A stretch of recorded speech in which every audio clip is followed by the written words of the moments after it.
good afternoon. I am Dr. Rachel McMillan. I'm a professor at University of Illinois, Urbana-Champaign, in the College of Education. I primarily study the educational experiences of children and youth who are incarcerated. I'm from Ohio, born and raised in Cincinnati, so it's so good to be home among my family and my friends. We have a wonderful panel with us today. They are my friends. We've known each other for years, several of them we've known each other for years. They have all experienced incarceration, and within their incarceration, they have created art. So I will briefly introduce each of our panel members today. Then we'll go right into their presentations, and following that we'll have discussion and some Q&A from the audience. So our first presenter is Dean Gillespie. When Dean was 24, he was convicted and sentenced for crimes that he did not commit. He spent 20 years in prison before being released through the advocacy of his parents and the Ohio Innocence Project. While incarcerated, he created dozens of elaborate miniatures using materials he scavenged inside. He is now on the board of the Ohio Innocence Project and volunteers to help other formerly incarcerated people re-enter communities. Following Dean, we will have Kamisha Thomas. Kamisha is a multidisciplinary artist from Columbus, Ohio, and a second-generation carceral system survivor. She co-founded the Returning Artists Guild after serving 7.5 years in prison. Kamisha is a Right of Return Fellow who is passionate about prison abolition, artist advocacy, and amplifying the voices of marginalized people. Following Kamisha, we have Raymond Towler. Ray Towler spent 29 years locked up in Ohio's penitentiaries across the state. He was exonerated in 2010 after DNA evidence proved that he did not commit the crime for which he was accused of in 1981. While he was incarcerated, Ray dove into his abilities to create art in order to survive the harsh prison environment. It is through his art that he believes he created a legitimate place in society for himself. And then lastly, we have Keith Lamar.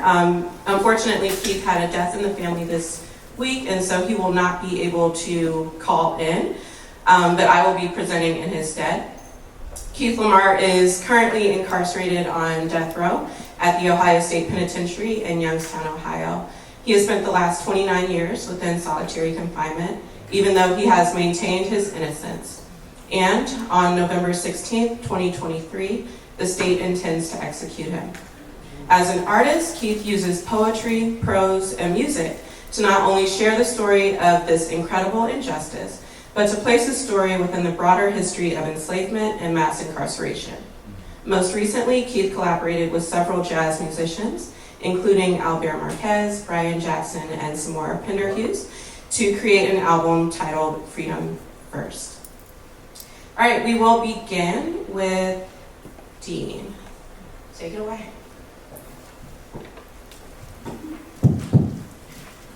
Thank you all for coming out.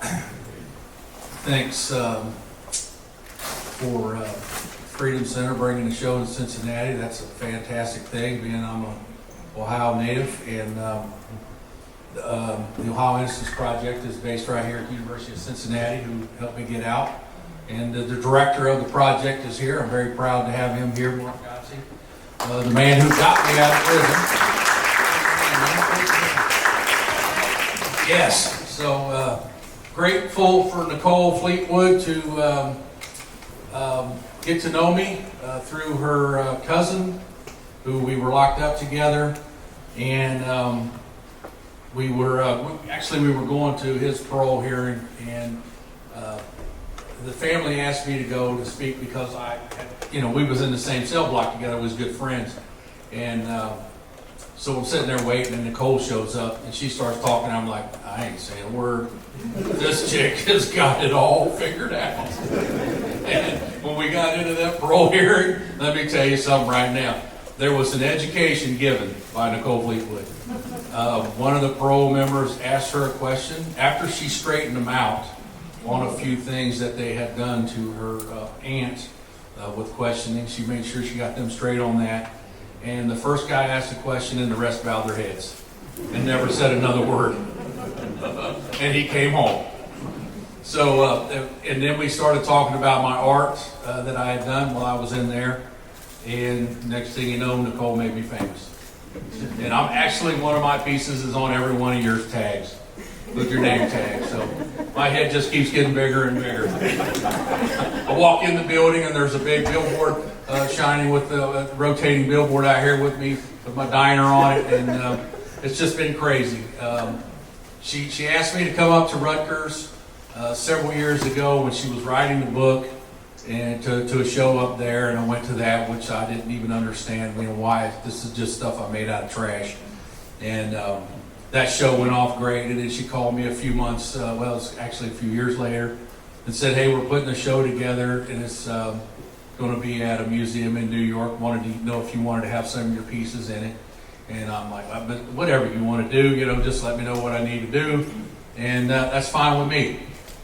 So she tells all this stuff to me, what it is, and about the book and all, and I'm on the board, as you heard. So I went to a board meeting with some very affluent people, who the Rosenthals, one of them, who have a museum down here. Several other people are big art collectors, and at the end of the board meeting, I said, hey, we have an opportunity here. I'm going to be in some art show in New York, and maybe we can do a little blurb in case someone asks me a question about, my art and about the project. And one of the guys on the board said, where's the show? What gallery? What museum? Where's that? And I said, man, I can't remember. It's meeny, miny, mony, mony. And the gentleman said, does MoMA sound right? And I said, man, that's it right there. That's it. Everyone in the room put your pens down and said, you need an education on what just happened to you. And then they proceeded to tell me that from here on out, the rest of your life, you will be considered an American artist. And I'm like, I'm looking for the guy behind me, because I made stuff out of trash. And it's been exciting. Here I am sitting just a old hillbilly in Fairborn, Ohio, and next thing you know, Nicole's sending me articles in the New York Times. I got 2 articles in the New York Times in 1 month, the Atlantic magazine, Forbes magazine, Smithsonian magazine, and you name it all. As I'm, basking in the glory of my little articles, she's going up getting the MacArthur Genius Grant. So I think I'm on some pretty good coattails here. I'm hanging on tight.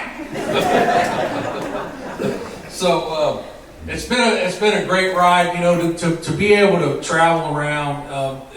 Mark has sent me around the world speaking about wrongful convictions, and I've talked about that in 5 different countries and 3/4 of the United States. But to have the wrongful conviction changed to the art that made me mentally stable every day in prison is a big deal also, because it's a whole different story about the same subject, but it's reaching a different audience in a way different way. And it's been real exciting to be able to do that.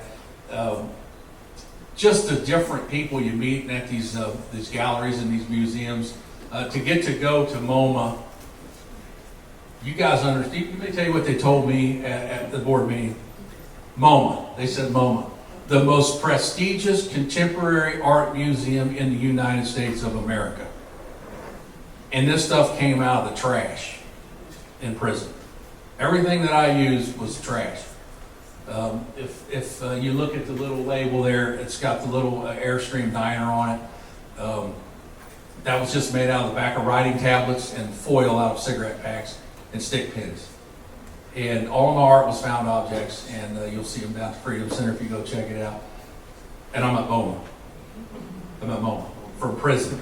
20 years in prison for something I absolutely had nothing to do with. And then, because you are a MoMA artist, guess what happens? People start calling. Hey, can you do this? Do you want to do this? No. So we had a town in Cleveland, south of Cleveland, Chagrin Falls, wanted to do a sculpture. Never done one in my life, don't know anything about it, I'm not a sculptor. And our program was a big part of it with the Innocence Project. So I thought, well, if I'm going to get to represent everybody and get to represent what we're about, I was on the phone with one of the guys, and as he was talking to me, explaining to me what they were looking for as far as getting this message out, I'm drawing on a napkin just like it always happens. You know, the world's greatest songs were on napkins, the world's greatest buildings were on napkins. So this sculpture was on a napkin at the kitchen table, and I don't know where Xavier's at, but he's in here somewhere going to put that up, I believe. I thought, or yeah, I think it's okay. I don't know what the video is going to be, but it's a video of the sculpture, and it represents. We probably don't need the sound. It represents our 35 exonerees that the Ohio Innocence Project has gotten out, and the limestone. The limestone represents the walls of the prison, because most of these prisons in Ohio are just old castles, basically. They're just old, big castles. Until the late 80s when one of the governor's brothers started building a big, gigantic bunch of these prisons. But they were old buildings. So now you got the chain, which represents the bondage that was holding us down in our wrongful conviction. And on the chain is the butterflies. The chain is iron, and it's going to rust and continue to rust the lifetime of this sculpture. The butterflies are stainless steel. They will not change. On each butterfly is the name of the person and the amount of years that they served in prison for crimes they didn't commit. There's a butterfly on there that has 45 years on it. 3 butterflies have 39 years. Raymond Towler, 29 years. There are some crazy numbers on this sculpture here. And all these butterflies are pulling, and if you look right there, down in the corner is the chain, hook on the chain. And they always said in prison, once they got the hook in you, you're done. And let me tell you what, they had the hook in us, for sure. So the butterflies are pulling the chain up. And on the butterflies, you'll see the QR code. You see that QR code with our logo over there. The QR code, when you walk up to that, you hit the QR, and it will take you to that person's case. And you can read to your heart's content on those cases. And anything you want to know about that person is on that. And then, so the butterflies are pulling the chain up. The most important thing on this sculpture, to me, and it's been an argument with the people who were putting the limestone in, was that the chain is going to rust all over the limestone. Exactly. That's what I want. And they're like, no, we need to seal the limestone or something because it's going to get everywhere. The rust represents to me the pain, the suffering, the fight, the tears, the blood, the sweat that the family members and everyone else involved with this person spent fighting for these people. And that's going to stain the whole sculpture down onto the ground and everywhere else. I want it to be covered because the pain and suffering that these people went through, along with us, is not recognized. It's never recognized, the amount of pain and suffering that the families go through, because you lock up one person, you're locking up an entire family. That's exactly what you're doing.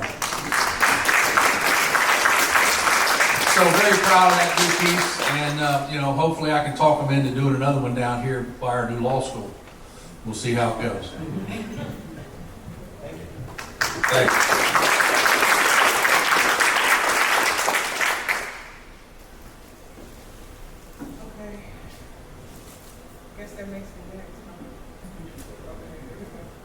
Thanks, Tips from a Pro over here. Hi, I am Kamisha Thomas. I am, as Rachel mentioned, a Year 3 Right of Return Fellow. I also just recently got granted an award by Art for Justice Fund, so I'm super excited about that. So I'll tell you my story, because, okay, here it is. So I was born and raised here in Columbus, Ohio. So I'm an Ohio artist. I am from Ohio. All right, so my father and my grandfather are both published authors. And let's see. Okay. So I fell in love with like poetry when I was in middle school. So my primary genre or medium is storytelling, art, storytelling and visual arts, film, creative writing. So it started with poetry, Nikki Giovanni. So that was like my girl. I was like, I fell in love with Nikki Giovanni, like her words, the way she wrote them on the paper. I felt like she was my tribe, like she was my poetry mother or something. So long story short, fast forward to high school, creative writing, and my dad was doing videography. He was working at like the community TV station. He was doing editing and videography, and so that was cool. Let's see. Oh yeah, I went to the Ohio Media School. It's now called Ohio Media School. It used to be called the Ohio Center for Broadcasting. And got some formal education in TV and radio broadcasting. And I started a business. It was called the Mamarazzi Media Group. We were doing commercials for local businesses and stuff like that. Fast forward to my house getting robbed, and then it all spiraled out of control. I ended up in prison, and that is where I met Amy, and we did some art stuff, facilitated and participated in arts programming while incarcerated at DC. I did 7.5 years for a crime that I did commit. So I couldn't imagine being incarcerated for a crime that I didn't commit. I definitely did what I was accused of. It was stupid, but here I am. We are resourceful creatives, so we can take a trash or something, some terrible incident, and make it something joyful and something positive. That's the creator in all of us. You know what I'm saying? Like everybody, even people that don't think that they are creatives. At any rate, so yeah, did that. Oh, so Bang. I wrote and directed my first short film called Bang with the help of then Wright State professor Shanoya Chukwu and the warden's assistant. Her name was Vivian Covington at the time, known to me as Aunt Viv now that I'm out of the prison. She was instrumental in helping us get that Pens to Pictures. That it had never been done before. The five of us, we wrote and directed films while we were incarcerated, and those screened at the opening, the MoMA opening of Marking Time. So that was very exciting. And let's see, what else did we do? I'm not smooth like you, Dean. I gotta practice my spiel. Okay, so yes, when I was released from prison, I had the good fortune of being with Amy, my good friend, who was always motivating me to stay in creative mode and do art, and even if it was just, painting some random stuff on canvases that we got from the dollar store or whatever. So, but we started curating pop-up shows all over Ohio. And right before COVID hit, we had a good show in Hamilton, and then so it kind of died down from there. But since then, like I said, I've completed the first film of a triptych. It's a triptych, so it's 3 films. It's the same story told from different angles. So what I did with Silence is Consent, the crime is that I told it from the person it's happening to, and then part 2, which is coming soon, is told from the prosecutor's point of view, because a lot of times the prosecutor gets a bad rap, but he's just a human being too. So I tried to make people think about things differently. And then the third film, which will be coming way down the line, is told from the caregiver's perspective. So the person that ends up taking care of the baby, and the mother of the incarcerated individual, or so like Dean said, an incarcerated person impacts so many different people. It's not just one person that you're locking up. You're locking up a whole family. You're changing this family's perspective and their lives for the duration of the sentence.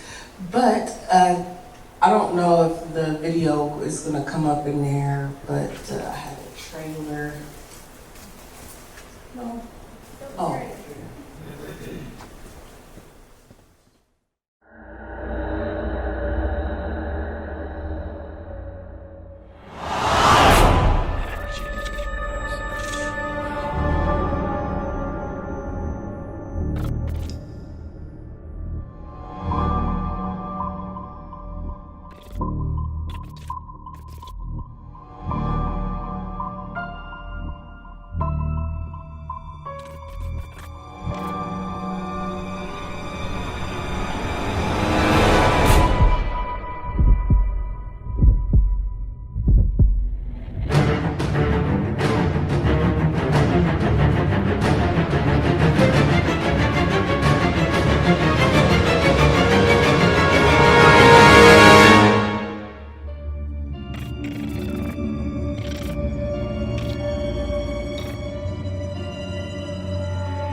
So that one is complete. So yeah, my artist community, I do this for the community. I do this for the love of art. I do this because, like Dee mentioned, art is what got me through those dark days in prison, when I thought that my life was over and that I would never do another great thing.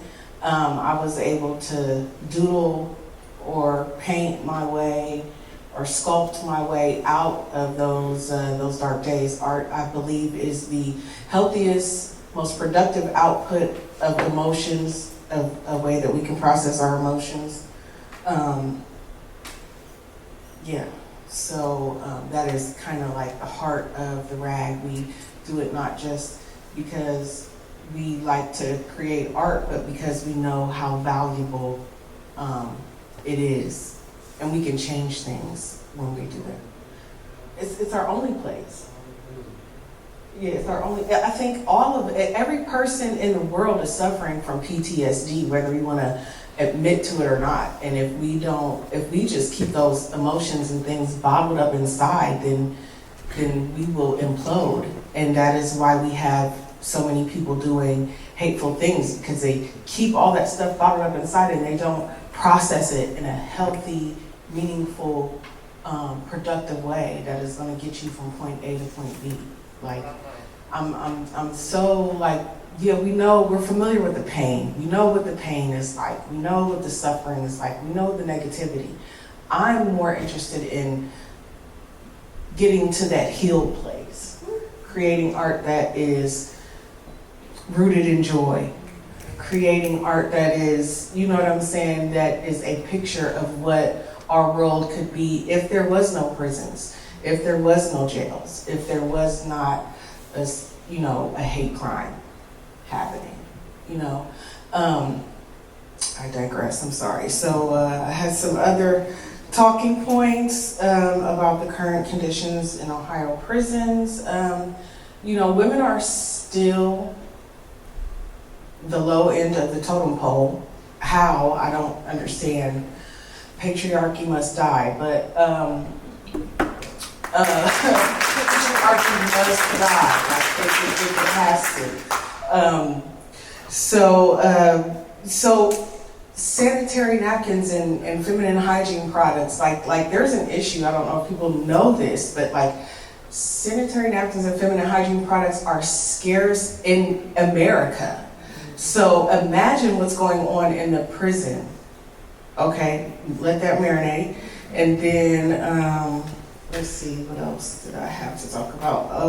Criminal justice issues in Ohio. Well, we got a big one.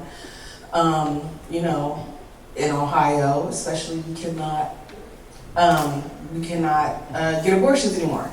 So women, you know, it's always an attack on women. And I should mention other current art and activist work, which is Art and Agency in collaboration with the Justice Arts Coalition. We're working to make sure that incarcerated artists don't get taken advantage of when they are working with volunteers and things like that. We're coming up with kind of like a code of ethics for that. And yeah, just the other short films and rag stuff. That's all I got going on. So thanks for listening.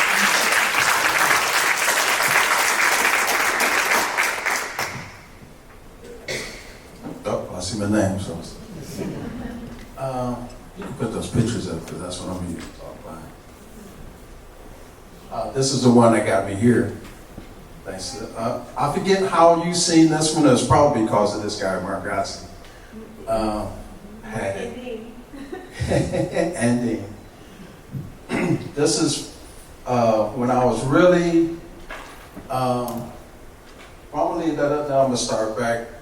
When I got incarcerated, I pretty much went through OP, which I'm so happy that they do jazz concerts now on that grounds in Columbus. Then I went to Lucasville, which was like Ohio's worst at the time. I think it's Youngstown. It's like the Supermax or something like that. Lebanon. But that was from being in Supermax, and I seen some Salvador Dali paintings that had a real impression on me. So I wanted to see if I could get that, you know, in my own kind of, you know, artistic, you know, representation. So it's a little stealing or being, you know, inspired, I guess.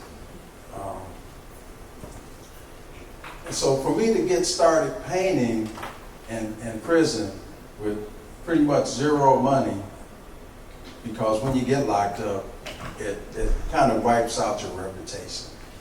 You know, if people kind of trusted you, you know, you get locked up, they don't trust you no more. You know, even your loved ones look at you differently. So that was like zero on my own, and got to do it because I really wanted to do it as far as art, and prove that I'm just a person and a mission, and this is really who I am, along with the music that I've produced.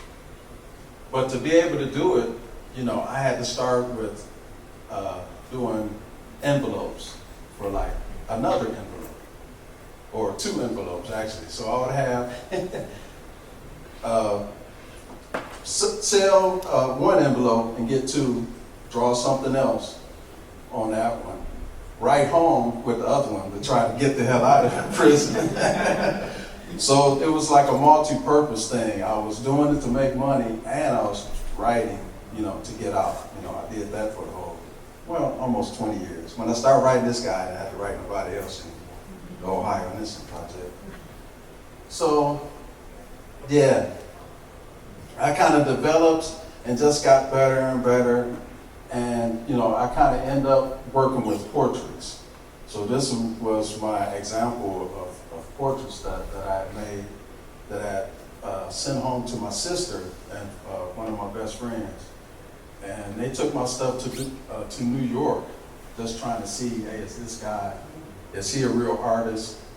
They agreed, you know, I was real happy with that, but they said, where is he? You know, he needs to be standing next to his art to be any of use, I guess. You know, yeah, that's what they said. Whether that's true, I don't know, but that's what they said.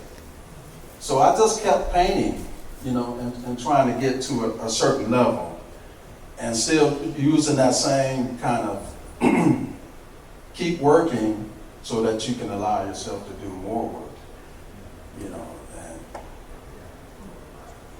And this guy I painted just because I kind of felt detached from the stuff that I did in my life earlier. You know, I've been to the Army. You know, actually they gave me some bullets, and here you go. You're about to go to Vietnam, because it's right around Vietnam, when Vietnam was passed. But you know, stuff doesn't just end instantly. So, in 1976, I was sitting there with my gun, just thinking, man, I'm about to give my life to my country. And then they said, no, never mind, we ain't going this time, so here, give me those bullets back. You know, you don't have to get on the plane. You know, I was in Germany already, so you don't have to go to the plane and go to, you know, Asia. I was happy with that, but that feeling still kind of stuck with me when I was painting this guy. So I made sure, I ain't never been cut up like that, but that's me. I always had a cage. But I carry that flag with me all around. So that's my way of trying to, you know, represent, you know, what could be. You know, and it's really hard to, you know, to kind of explain. It's mainly just a feeling. And the good thing is really that I'm just so happy, really, that I can still contribute, you know, to the art world. Because being in that situation for 29 years and being told you have to be there with your paintings to be an artist, or be known as an artist. So I'm home now with this one. This is actually my girlfriend Kelly's, that's her daughter. She's painting. She painted, they have like this wine, paint and sip kind of things at the house during COVID. And so she painted that, and I seen it, and I said, well, I can do it. You know, I'm watching them, they're, you know, it's around COVID stuff, they're having fun, you know, Zoom meetings. And so I took the painting that she did, and I added the little circles and stuff. So I was painting and was having fun again. Because when I got out, all the hundreds of paintings and portraits like you've seen of the Blue Man and the Witch Doctor, I just couldn't do it anymore when I got out. You know, I'm retired. That's what I would say. And so this kind of thing, so you know, it's a happy picture. Made me feel happy about painting again. So now, you know, I got some stuff out there now. That's pretty good. But what's on the next one, maybe? Yeah, and so since I've been home, this is one of the portraits of another artist friend from Montana. That kind of got me back in the swing of it. You know, I feel pretty good about doing that. Yeah. I think it's one more, then I can just kind of go. Because I showed one that I kind of did lately, is abstracts that I would like to kind of get out into the world. Maybe we could talk. And perhaps with an organization I started with the help of some very good friends to generate funds for housing for exonerees. Actually, that's something that I started. It kind of got in a jumbo of red tape, so I had to stop one organization. I'm starting another one now, X Freedom Studio. The studio, of course, is for the art and the music. But getting the housing for exonerees was kind of like a passion of mine, and I had an opportunity to, you know, to help a couple of exonerees, you know, get them housing so that they can, you know, thank you. So I want to use my art now to generate funds or interest on kind of getting housing for everybody. Of course, the exoneree would be close to my heart, you know, and so I would kind of look at them first. That's human, you know. But I like to do it for everybody, and it's not just my stuff. If I can kind of focus other artists, you know, their energies into that, that would be really awesome, and that's kind of my whole purpose right now.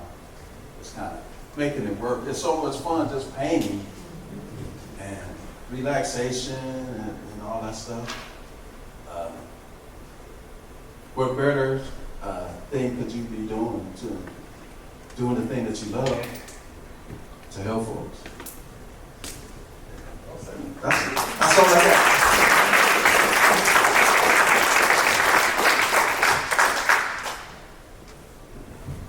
All right, as I mentioned, our last presenter is not able to join with us today, but he did call this morning, gave me some orders about what he wanted done, since he's not able to be here. Keith Lamar is, as I mentioned, currently incarcerated on death row. He is at Ohio State Penitentiary in Youngstown. He's facing an execution of next year, November, but we're fighting hard so that we don't see that happen. He called me this morning and asked me to read one of his favorite authors, James Baldwin. So I'll read that, and then I will play one of the songs that he created from Death Row. So this essay by James Baldwin is called A Letter to Prisoners. It was written in 1982. This is, like I said, one of Keith's favorite authors. And it begins, artists and prisoners have more in common with each other than have the servants of the state. Put it another way, the warden of the prison is not expected, still less required, to answer to his conscience. He is expected and required to execute the will of the state.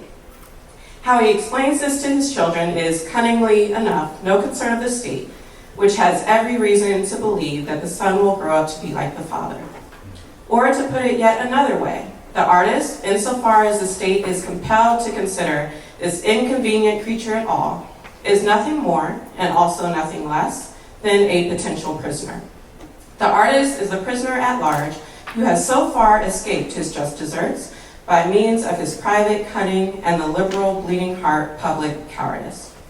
What artists and prisoners have in common is that both know what it means to be free.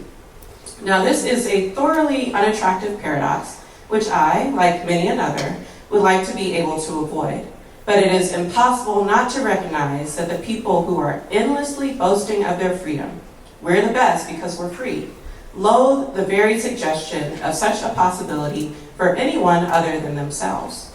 They are forever stitching flags, making and threatening and dropping bombs, creating instruments of torture and torture chambers, and overseers and deputies and detention centers.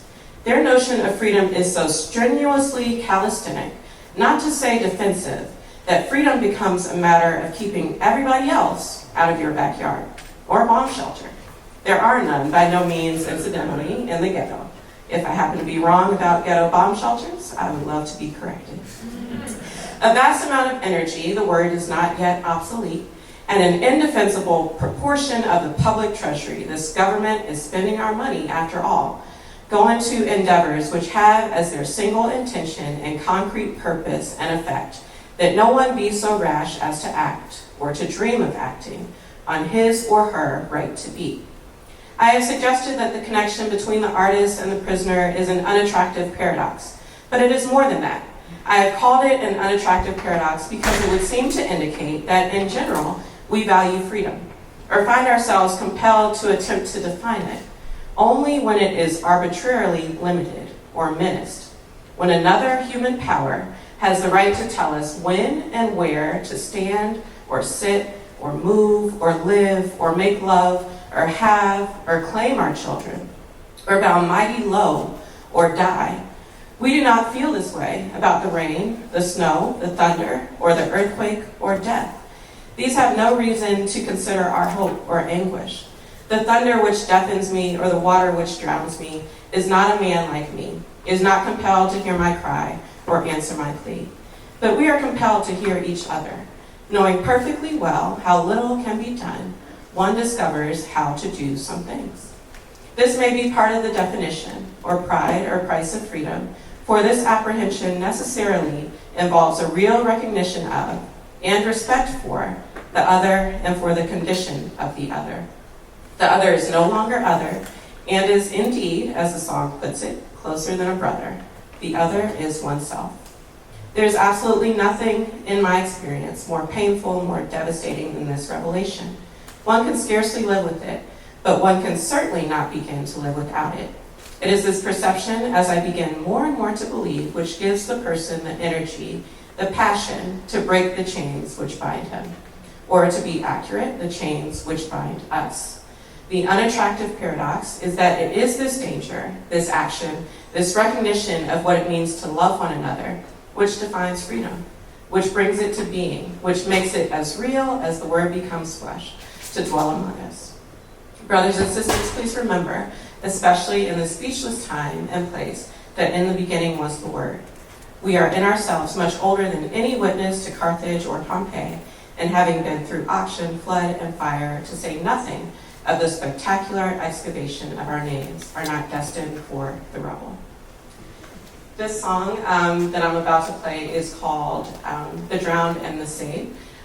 We believe that this is the first jazz album created from death row. So I'm going to play this song, and after the song finishes, we'll go right into discussion and question and answer with the panel.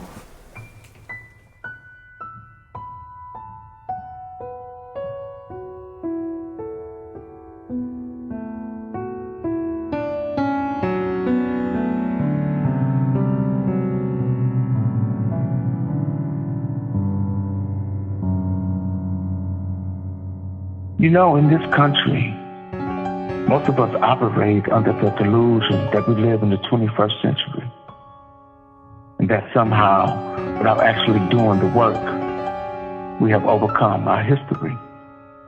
It's not true. Instead of hanging people from trees, we use the so-called criminal justice system to perform legalized lynchings and take this as a sign of progress. We confuse form with substance. When I embarked on this journey 29 years ago, I was given the choice to either plead guilty to something I didn't do or face the death penalty. I was 25 years old, and the thought that I would have to give up my life represented a great burden to me, a burden that I wasn't so sure I could bear. I didn't really understand back then that there was something more valuable than simply being alive, although I intuitively understood that existing was not the same thing as living. I also somehow understood that in order to live with myself, I had to be true to myself.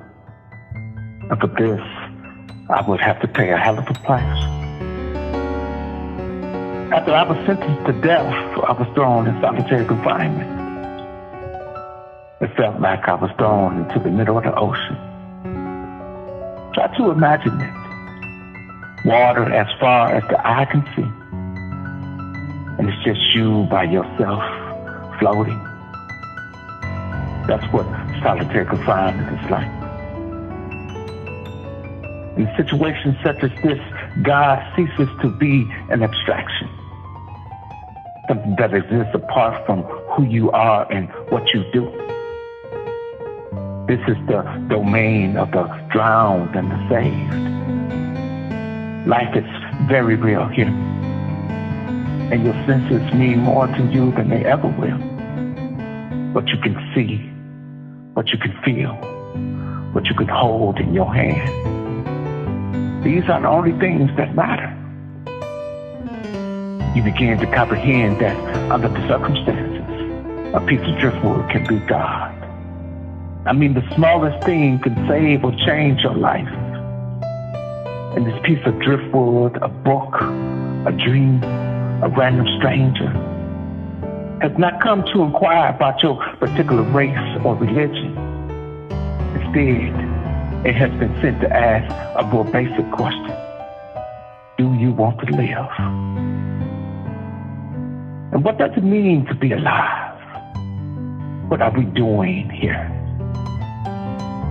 If you ask Nazim Hikmet, who's one of my favorite poets, he would tell you that living is no laughing matter. which to me implies that we didn't come here to play, to have fun. And if that be the case, then I can live right here where I am, right here on death row. I needed to know that. More importantly, I needed to know that it's possible to lose everything and still be saved. At some point, I had to be willing to accept that the vastness I was so afraid of was God, which exists inside of me, inside of all of us. To accept this truth, I had to go within and teach myself how not to be afraid. And what exactly did I have to be afraid of anyway? Death? Hell? Well, as James Baldwin once famously said, when one is continually surviving the worst that life can bring, one eventually ceases to be controlled by a fear of what life can bring. I amen his clarity. The arc of the moral universe bends towards justice, we are told. This may very well be.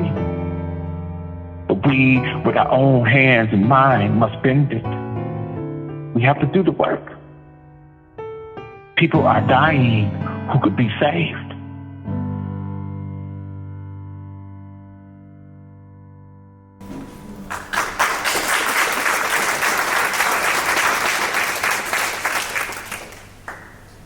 So we will go right into, we're running a little bit late, so we'll go right into Q&A. I'd actually like to start with the audience. If you have questions that you would like answered, I will try my best to answer for Keith, or I can pass it on to him and he can answer. Yes?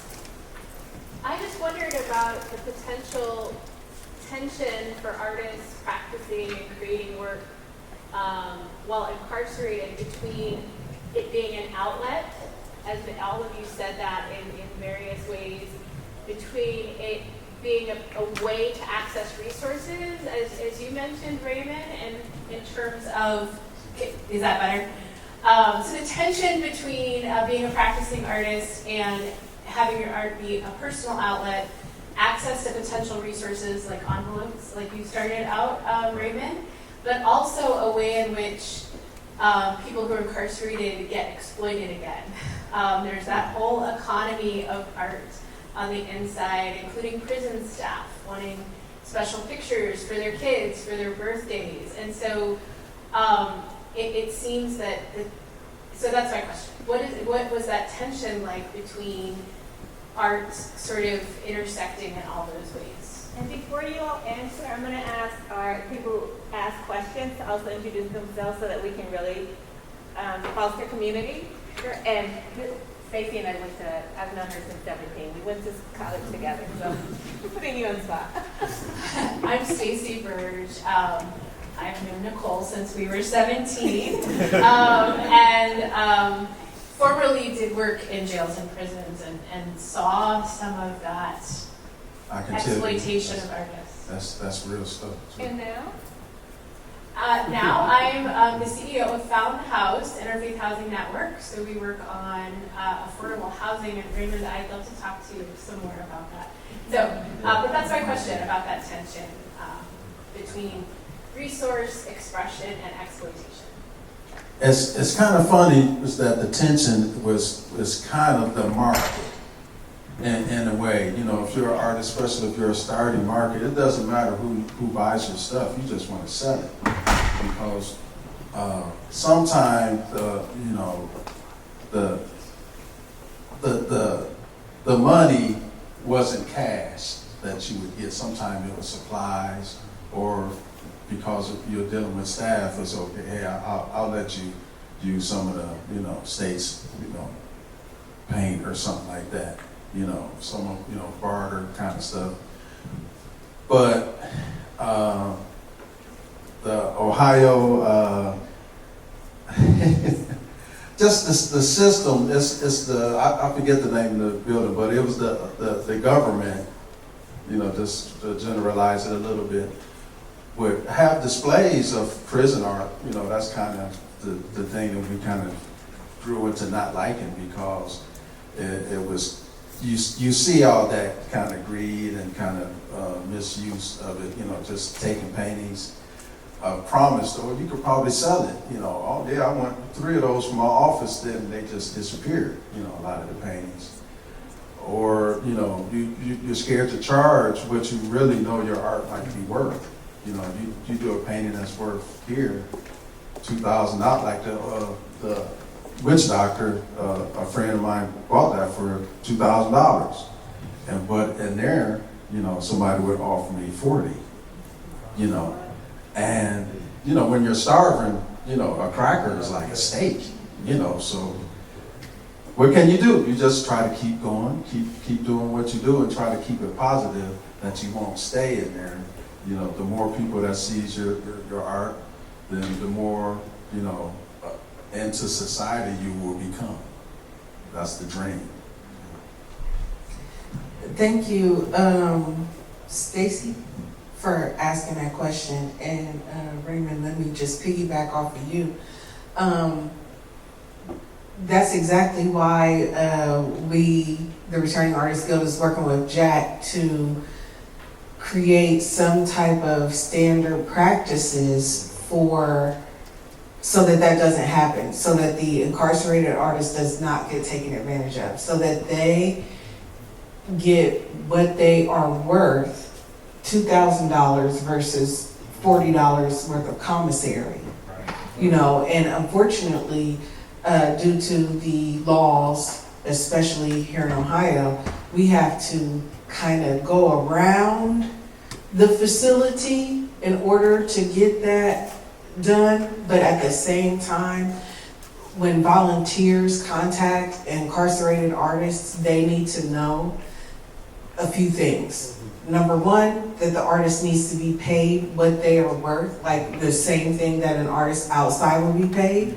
Number two, that, because exposure doesn't pay the bills, right? Like, it's a good thing to get your name out there, but exposure does not pay the bills. Not your lawyer is not gonna take exposure for a payment. You know what I'm saying? So, and then volunteers need to know that the institution is not working in the best interest of the artist. So the volunteer or the organization has to do that. You have to work in the best interest of the artist, period. So that's what we're working on with Jack, with this art and agency project, to make sure that doesn't happen.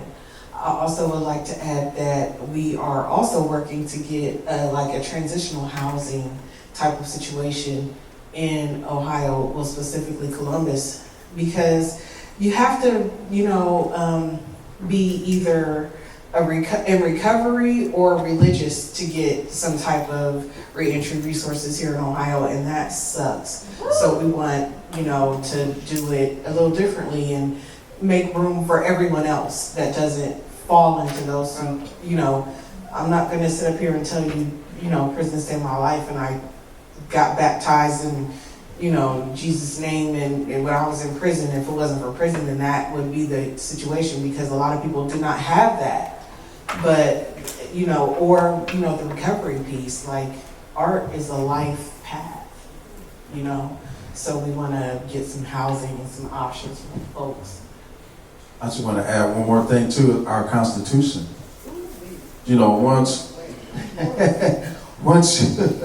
Once you're convicted, then you lose all those rights as being an individual. Whatever you do, it goes to that employer. So it's goes pretty deep. As far as artists getting that real value. So the only way I can see around that, because these laws were made for a reason, and maybe it's a lot of exceptions, to those rules. Why there are prisons. Society can create something that recognizes those artists. I'm gonna leave it there, just for the next question.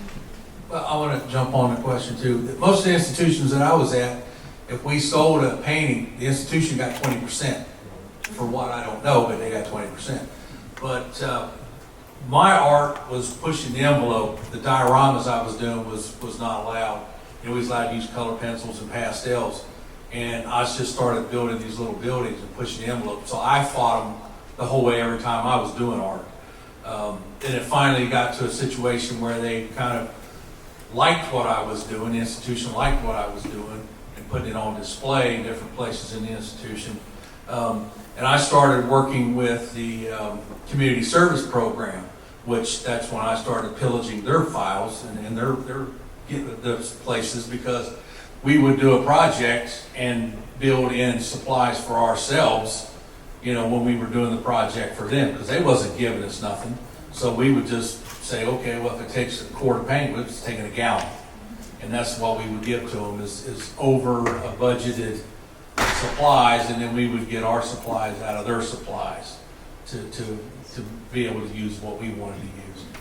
And that's the way we played their game, because, you know, we knew we was losing to start with. But if we could get, you know, paint and stuff like that, it's hard to get in prison. You got one resource you can get it from. In Ohio, for us, was Dick Blick, which is the most expensive place you can buy art supplies. And so, yeah, we was just overcharging them. And I never did understand the 20%. I painted it, I bought all the supplies, you get 20% for what? You know? Yeah. They say it's a tax, but since I've been self-employed now and I look at my tax for Social Security, you know, you can look at your records, how much money you made. It comes up zero. It's like nothing was recorded. Yeah.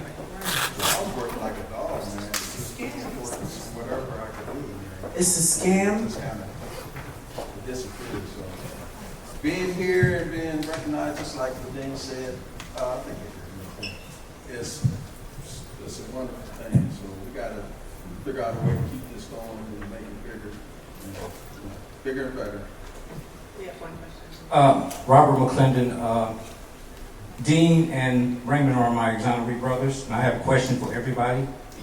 What is your favorite piece of art that you made and why? My last piece.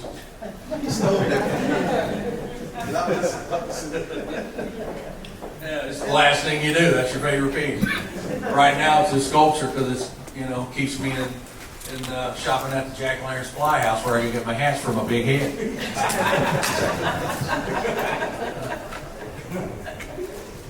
I tell you the truth, the old lady is like, that's got to be my favorite painting because, you know, I really wanted to get it right and I felt like I got it as best that I could do personally, you know. Because since I was a kid, I've been doing black and whites, you know, pencils. And so I went there, you know, figuring out I should be able to knock this out the park. And everybody that's taken a, you know, close look at it, or, you know, have liked it too. So it kind of sticks out properly.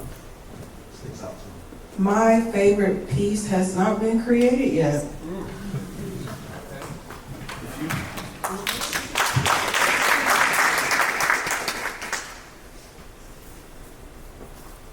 Next question. Thanks, Dean. Any other questions from the audience? Come on, man. There we Yes. go. So, Rachel, I know you've been in conversation with Keith for a while, and you know, please share our condolences with him about the loss of a loved one. Can you talk a bit about kind of the journey of getting to know Keith and the campaign right now to get him off death row and bring him home? Yeah. So I met Keith when I was working on my dissertation, and most of my participants, actually all of my participants in my dissertation had spent years at Lucasville prison, as Ray said, probably one of the worst prisons in Ohio. And so as I was researching Lucasville, I came across Keith's case. Keith was, in many of our minds, falsely convicted and accused of starting the Lucasville prison riots, which started in 1993.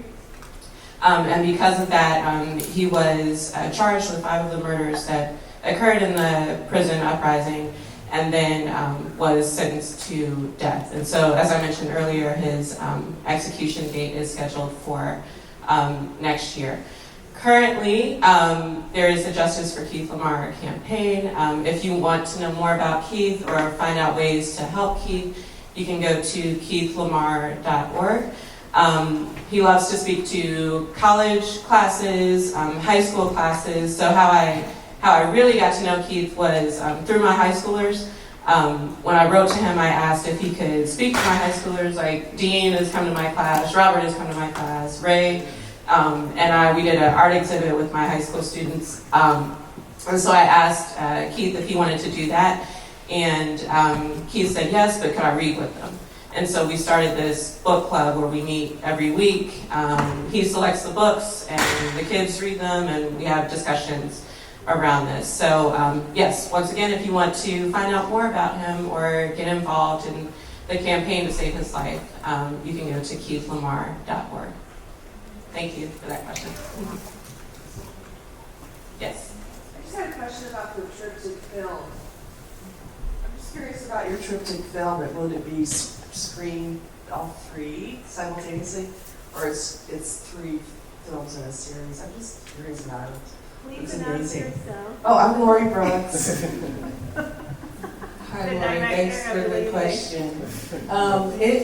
The first one is done, The Crime. That one is finished, and I have screened it a few places.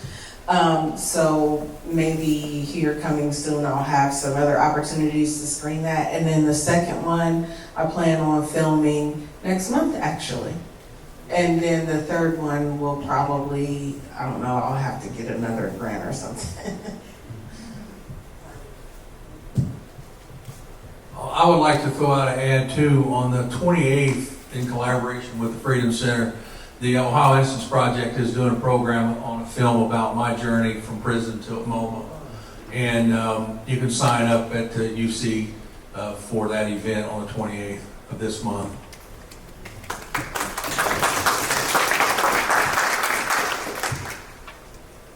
We have time for maybe one more question before a break. Yes. I'm Tim Fitzmaurice, and I teach at the other UC, University of California. I teach at the University of California, and I just wanted to ask you, and I teach at Soledad and other places as well. I was wondering if I could get your film for my class this fall. Is there a way that, I just want to make a connection with you at some point and see if you can get your card or something like that. I just think it's such a great resource. Absolutely, and I'd love to come to California and speak directly to I will us. talk to you. I just left California about 2 months ago, and I will talk to the provost about it. I will talk to the provost about that. yeah, like I'd love to come and speak to your class because I have like a whole discussion thing, Excellent. key points, things that we can talk about. Yep, we'll connect. Okay, good. Yes. I got a film and I like California too. Right.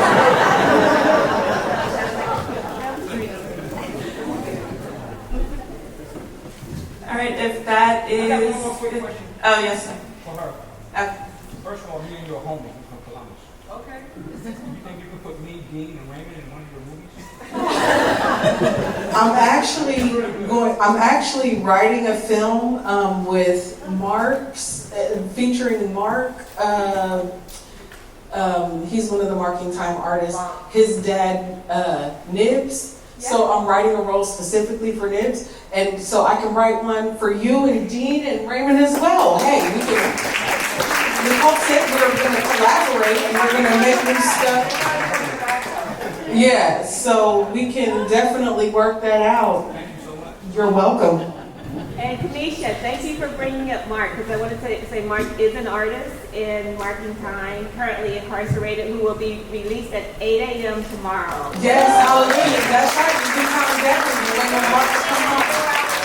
Say hello to everyone. Yes. He's coming home tomorrow. Fabulous. All right, thank you so much for joining us today. We have about a 15-minute break, correct? Yes. Yes. And then, Until 1:45. yes, come back at 1:45. Thank you all. Thank you.